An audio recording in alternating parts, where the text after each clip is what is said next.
Après le départ de son mari, Yolanda se trouvait face à un avenir incertain avec ses 3 enfants. Les jours passaient dans une lutte constante pour joindre les deux bouts, jusqu'à ce qu'elle tombe sur une annonce d'emploi qui semblait être une bouée de sauvetage. Hugo, un riche vieillard bourru et mourant, cherchait une aide à domicile. Sans trop réfléchir, Yolanda accepta le poste, espérant trouver ainsi une certaine stabilité pour sa famille. Le premier jour, Yolanda arriva à la grande maison de Hugo, ses enfants à ses côtés. La demeure, bien que majestueuse, dégageait une atmosphère de tristesse et de négligence. Hugo les accueillit d'un regard glacial. « Vous êtes en retard, grogna-t-il, sans même prendre la peine de saluer. « Je suis désolé, monsieur Hugo, répondit Yolanda d'une voix douce mais ferme. Les enfants ont eu du mal à s'habituer à l'idée de déménager. Hugo plissa les yeux et fixa les enfants. Peter, l'aîné, se tenait droit et protecteur près de sa mère. Lot, la fille rêveuse et artistique, observait la maison avec curiosité, et Bram, le plus jeune, ne pouvait s'empêcher de jeter des coups d'œil espiègles autour de lui. « Gardez-les hors de ma vue, aboya-t-il. Et ne touchez à rien. » La vie avec Hugo n'était pas facile. Il traitait Yolanda avec mépris, lançant des commentaires acerbes à chaque occasion. « Vous appelez ça nettoyer ?» disait-il souvent d'un ton hargneux. « On dirait que vous n'avez jamais tenu un balai de votre vie. » Yolanda serrait les dents et continuait son travail. Elle savait qu'elle n'avait pas d'autre choix. Ses enfants devaient s'adapter à cette nouvelle réalité, même si cela signifiait supporter les abus verbaux de Hugo. Un jour, alors qu'elle effectuait son nettoyage quotidien, Yolanda découvrit un piano poussiéreux dans le salon. L'instrument, bien que couvert de toiles d'araignée et de poussière, semblait autrefois avoir été un magnifique piano à queue. Yolanda, qui avait toujours eu un talent inné pour la musique, ne pouvait s'empêcher de s'approcher. Elle posa doucement ses doigts sur les touches jaunies, ressentant une connexion instantanée. Soudain, Hugo apparut dans l'embrasure de la porte. « Qu'est-ce que vous faites ?» rugit-il. « Ne touchez pas à ce piano. » Yolanda sursauta, retirant précipitamment ses mains. « Je suis désolée, murmura-t-elle. « Je ne voulais pas. »« Ce piano est interdit, » l'interrompit Hugo. « Vous n'avez pas le droit d'y toucher. »« Jamais. » Intriguée par la réaction intense de Hugo, Yolanda se demanda ce qui pouvait bien se cacher derrière cette interdiction.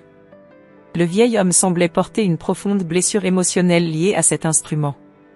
Mais pour l'instant, elle devait respecter ses ordres. Les jours suivants, Yolanda continua à supporter stoïquement les abus de Hugo, tout en prenant soin de lui. Chaque soir, elle trouvait du réconfort en regardant ses enfants essayer de s'adapter à leur nouvelle vie. Peter, toujours protecteur, surveillait ses frères et sœurs avec attention. Lot, quant à elle, semblait fascinée par l'atmosphère artistique de la maison, malgré sa tristesse apparente. Et Bram, fidèle à lui-même, explorait chaque recoin de la demeure avec une curiosité insatiable. Malgré les difficultés, Yolanda gardait espoir. Elle sentait qu'il y avait quelque chose de plus profond à découvrir chez Hugo, quelque chose qui pourrait peut-être changer leur situation. Mais pour l'instant, elle devait continuer à avancer, un jour à la fois. Depuis qu'elle avait pris cet emploi, Yolanda avait enduré stoïquement les abus verbaux de Hugo. Chaque jour, elle supportait ses remarques acides et ses critiques incessantes. Malgré son comportement grincheux, elle continuait à s'occuper de lui avec patience et compassion. Elle savait que derrière cette façade bourrue se cachait une douleur profonde, même s'il ne la laissait jamais entrevoir. Un après-midi, alors qu'elle rangeait le salon, Peter, l'aîné de ses enfants, tomba sur une vieille photo posée sur une étagère poussiéreuse. Sur l'image, on voyait Hugo, bien plus jeune, aux côtés d'une femme élégante et d'un enfant souriant. Intrigué, Peter montra la photo à sa mère. « Maman, tu as vu ça ?» demanda Peter en tendant la photo à Yolanda. Elle prit la photo et l'examina attentivement. « Oui, c'est Hugo. »« Mais qui sont ces personnes avec lui ?» Peter haussa les épaules. « Je ne sais pas. Peut-être que c'était sa famille ?» Pendant ce temps, Lot, la fille rêveuse de Yolanda, explorait la bibliothèque encombrée de livres poussiéreux. En déplaçant une pile de volumes épais, elle découvrit un carnet de musique caché en dessous. Curieuse, elle ouvrit le carnet et remarqua des compositions musicales soigneusement écrites à la main. « Maman !» Regarde ce que j'ai trouvé, s'exclama Lot en courant vers Yolanda avec le carnet. Yolanda feuilleta les pages, admirant les notes de musique. C'est magnifique. Mais pourquoi est-ce caché ici? Pendant ce temps, Bram, le plus jeune et le plus espiègle des enfants, suivait discrètement Hugo. Il avait remarqué que l'homme passait beaucoup de temps dans son bureau, une pièce où les enfants n'étaient pas autorisés à entrer. Un jour, alors que Hugo prenait sa sieste quotidienne, Bram en profita pour jeter un coup d'œil à l'intérieur. Il découvrit une petite boîte verrouillée sur le bureau de Hugo. La curiosité de Bram fut piquée, mais il savait qu'il devait attendre le bon moment pour en apprendre davantage. Ce soir-là, après avoir mis les enfants au lit, Yolanda se sentit irrésistiblement attirée par le piano poussiéreux dans le salon. Ignorant les interdictions de Hugo, elle s'assit sur le banc du piano et posa ses doigts sur les touches. La sensation familière des touches sous ses doigts réveilla en elle une passion longtemps réprimée. Elle commença à jouer doucement, chaque note résonnant dans le silence de la maison. À ce moment précis, Hugo, qui avait été réveillé par la musique, apparut à l'entrée du salon. Il resta silencieux, écoutant la mélodie qui s'élevait dans l'air. Pour la première fois depuis longtemps, une expression de douceur traversa son visage. Yolanda, absorbée par la musique, ne remarqua pas immédiatement sa présence. Quand elle leva enfin les yeux, elle vit Hugo debout dans l'ombre, les yeux fixés sur elle. « Je suis désolée, je ne savais pas que vous étiez réveillé, dit-elle, arrêtant de jouer et se levant précipitamment. Hugo ne répondit pas tout de suite. Il s'avança lentement vers le piano et posa une main tremblante sur le couvercle. « Ce piano appartenait à ma femme, dit-il finalement, sa voix brisée par l'émotion. Yolanda resta silencieuse, sentant qu'il y avait une histoire profonde et douloureuse derrière ces mots. Elle savait qu'elle venait de toucher quelque chose de très personnel pour Hugo. « Pourquoi avez-vous arrêté de jouer ?» demanda Hugo, ses yeux brillants de larmes non versées. Yolanda hésita. « Parce que vous m'aviez interdit de toucher au piano. Je ne voulais pas vous contrarier. » Hugo hocha la tête, comme s'il comprenait. Mais la musique a une façon de guérir les blessures les plus profondes. Continuez à jouer, Yolanda. Pour elle. Pour moi.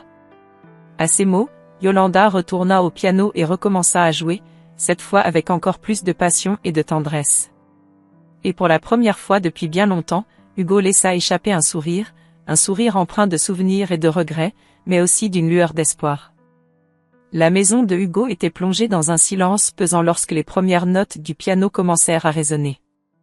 Yolanda, assise devant l'instrument poussiéreux, laissait ses doigts courir sur les touches, presque comme par instinct. La musique semblait flotter dans l'air, apportant une rare douceur à l'atmosphère oppressante de la demeure.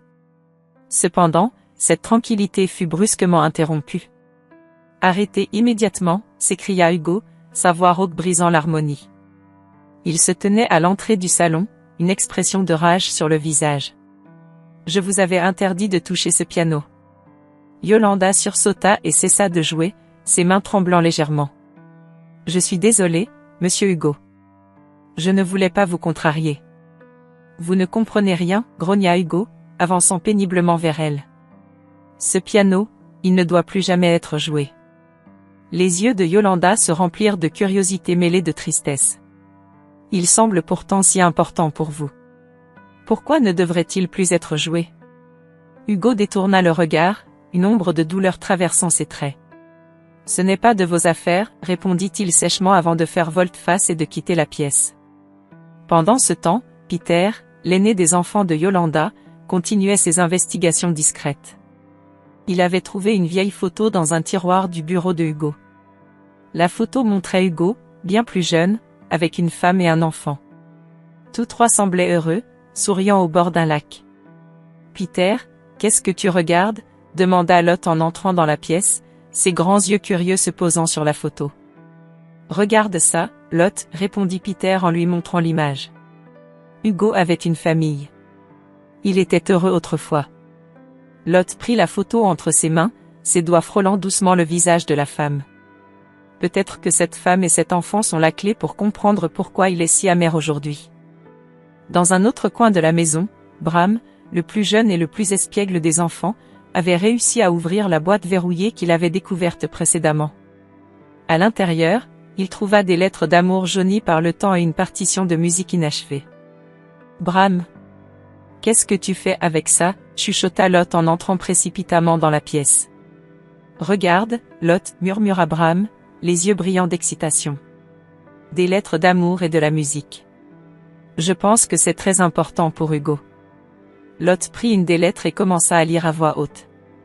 Ma chère Élise, chaque jour sans toi est un enfer. Ta musique est la seule chose qui apaise mon âme. Élise, répéta Bram. Elle devait être une pianiste. Lot déchiffra ensuite les notes dans le carnet de musique. C'est une composition inachevée, observa-t-elle. Peut-être que cette partition est la clé pour comprendre la douleur de Hugo. De retour au salon, Yolanda se tenait près du piano, perdue dans ses pensées. Elle se souvenait des paroles de Hugo et de la passion qui semblait émaner de ses mots, malgré sa colère. Elle savait qu'il y avait une histoire cachée, une blessure profonde qu'il gardait enfouie. Le soir venu, Yolanda prit une décision. Elle alla voir Hugo dans sa chambre, où il reposait, affaibli par la maladie. « Monsieur Hugo, je pense que nous devons parler, dit-elle doucement. »« De quoi voulez-vous parler ?» répondit-il, la voix lasse. « De votre passé, répondit Yolanda avec détermination. « De la femme et de l'enfant sur cette photo. De la musique et de ce piano. » Hugo la regarda longuement, ses yeux se remplissant de larmes non versées. « Vous ne comprendrez jamais, murmura-t-il finalement. Mais peut-être qu'il est temps de tenter. » Yolanda s'assit à ses côtés, prête à écouter. Elle savait que derrière la façade rude de Hugo se trouvait une histoire qui devait être racontée, une histoire qui, peut-être, les libérerait tous les deux. Yolanda s'installa sur le canapé usé du salon, les lettres trouvées par Bram étalées devant elle. Le silence pesant de la maison de Hugo n'était brisé que par le tic-tac de l'horloge du salon.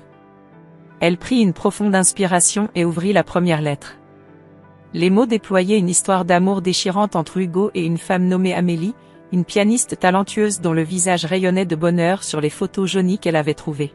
« Mon cher Hugo, commençait la première lettre, chaque note que je joue me rappelle nos moments ensemble. La musique est notre lien éternel, et j'espère que tu entendras toujours notre mélodie, même quand je ne serai plus là. » Les lettres révélaient une passion intense et une douleur immense. Amélie semblait avoir été l'amour de la vie de Hugo, mais elle était décédée tragiquement dans un accident de voiture, laissant Hugo dévasté et amer. Yolanda sentit son cœur se serrer en lisant les dernières lignes de la dernière lettre, où Amélie promettait de composer une dernière pièce pour Hugo, une mélodie inachevée qu'il n'avait jamais eu la force de terminer. Un bruit de pas lourd interrompit ses pensées. Hugo se tenait à l'entrée du salon, son visage dur et ses yeux perçants fixés sur elle.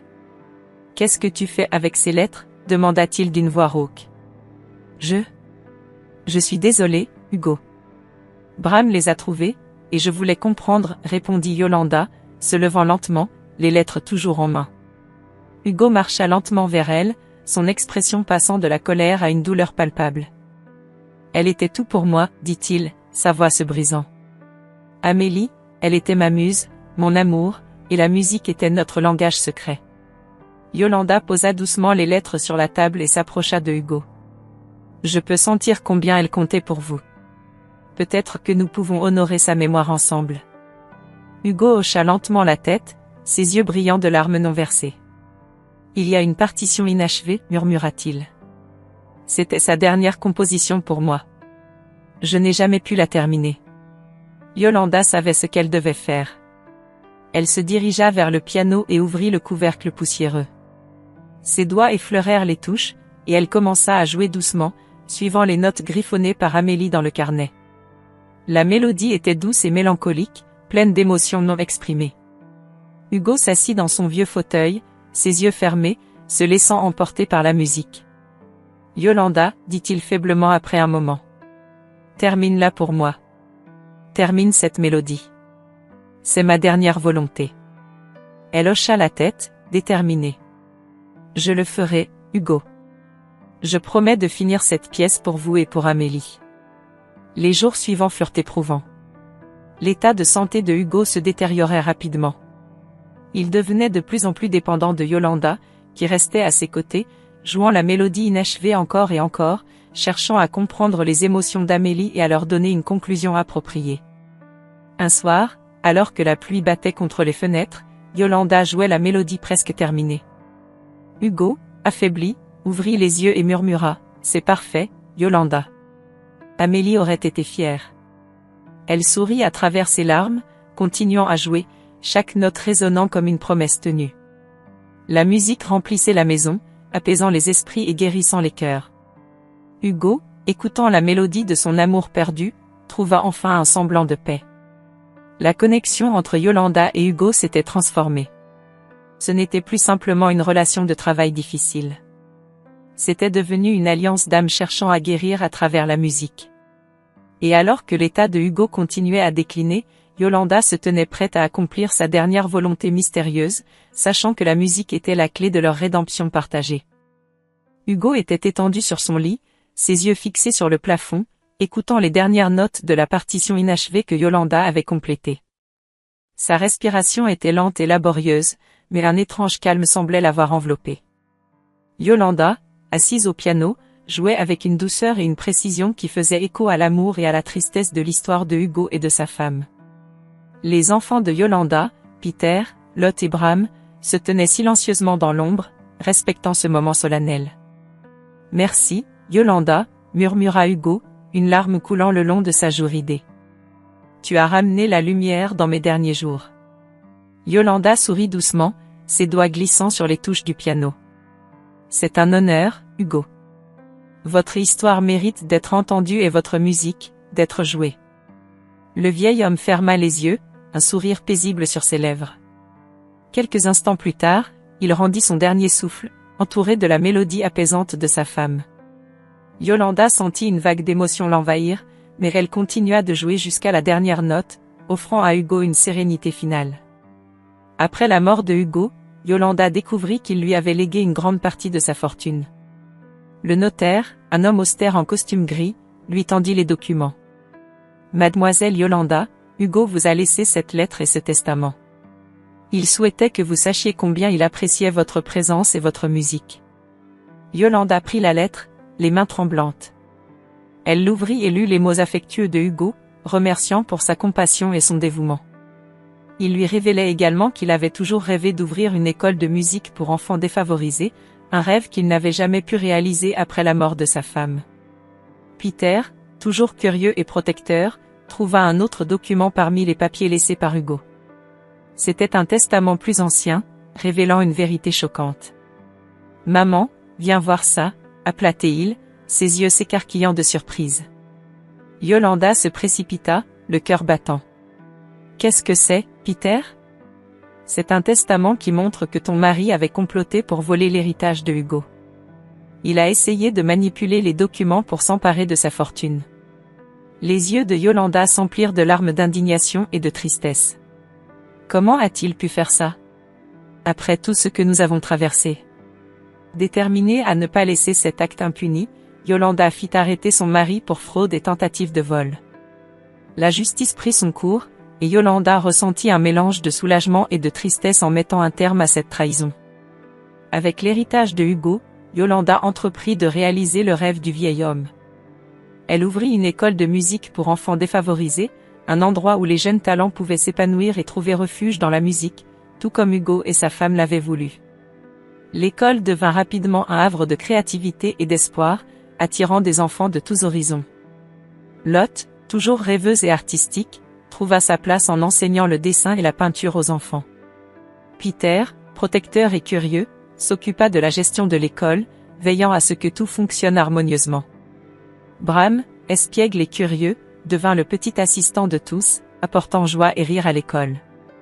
Yolanda, quant à elle, trouva enfin la paix et le succès qu'elle méritait tant. Chaque jour, elle jouait le piano, enseignant aux enfants non seulement la technique musicale, mais aussi l'amour et la passion pour la musique. Elle savait que quelque part, Hugo et sa femme la regardaient avec fierté, leur rêve enfin réalisé. Et ainsi, grâce à la persévérance et au cœur généreux de Yolanda, une nouvelle génération d'enfants trouva l'inspiration et l'amour de la musique, perpétuant l'héritage de Hugo et apportant une lumière nouvelle dans le monde. Si vous avez suivi jusqu'ici, abonnez-vous à la chaîne pour plus d'histoires émouvantes et captivantes comme celle-ci.